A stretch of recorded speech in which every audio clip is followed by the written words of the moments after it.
Well, a bright spot on the offense was actually Dawson Knox, who went 4 for 4, and he looked pretty good. He even converted some, I believe, two third downs where he had to get some yak in order to do it. So Dawson Knox looked pretty good to me, and Singletary, and I think he looked good for the most part. Although I didn't really like how he fumbled, kind of going out of bounds twice. Once was like, all right, you think he would be like, all right, maybe I should hold on to that just in case. Then he does it again. It just makes me nervous, and that he was like kind of easing up at the end of the run, which he shouldn't be doing, considering that we were playing from behind. So I thought he did good today, but I don't know. Maybe there was a lack of effort towards the end of it, and maybe there wasn't. But I don't know. It just seemed like nothing was going right towards the Bills' way. It was just kind of a bummer. Yeah, I mean, seeing those, I noticed those ones too. It seemed like he almost was like, I'm going out of bounds, like, and he was like going to catch himself or something and just let go of the ball along the way. That football bounces in weird ways, man. If it catches just inside the sideline and takes a weird bounce back, I wasn't a fan. I'm not a fan of ever seeing the ball on the ground. I do think Singletary played a good game. Averaged something like 6.5 yards a carry. But the running back room, somebody that didn't play, I was a little head scratching with the inactive Zach Moss.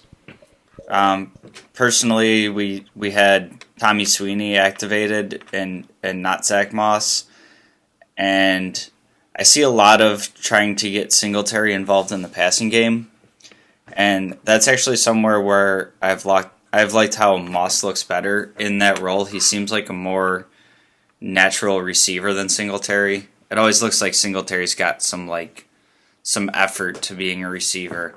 And when he gets the ball and he's in the open field, he's a dynamic player. But I just look at like that wild 4th and 1 backwards whatever play that was. I don't even want to talk about that one. That seems like a type of situation where maybe if you had Zach Moss, you're just pounding it right up the middle trying to get that yard.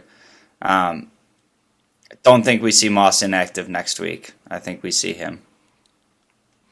Yeah, so I understand why the Bills put Zach Moss, or didn't dress Zach Moss. And all right, so what was the complaint all last season? We have no speed out of the backfield. We have no speed. We get a guy like Breida with speed, and then we have Taiwan Jones. He's dressing for a special team dynamic, and then we have Reggie Gilliam, the I guess emergency tight end and fullback, versatile kind of player. And then it really just kind of comes down to, okay, are the Bills really going to dress 4 running backs? I don't know. It kind of made sense to me that they were going to scratch one of the two. And I think that Singletary had a much better preseason than Zach Moss did. So I get why they did it.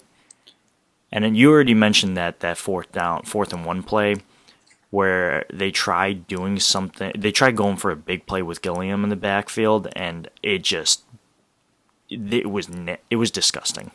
Like, you have Josh Allen, who's so good in those 4th and 1 situations, and he was trying to be cute about it. It was a high risk, high reward play, and unfortunately, it did not pan out the way that Brian Daboll Hall had hoped it would be. Yeah, that was definitely my least favorite part of the whole game. Was just I'm just like trying to think back of like how many times last year we were faced with like a 3rd and inches, 4th and 1, 4th and 2, whatever. Like how many times we've just let Josh take the ball and go forward with it, and for the life of me, I can't remember the last time that he was denied on one of those plays.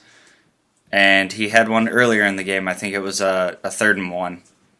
And he kept it up the middle, and he got like 3-4 yards. So for me, that's kind of like the bread and butter in that situation. And until somebody stops it, I want to see that play and not a backwards lateral 6 yards behind the line of scrimmage that could have been a fumble, all that jazz. Give me it straight up the middle.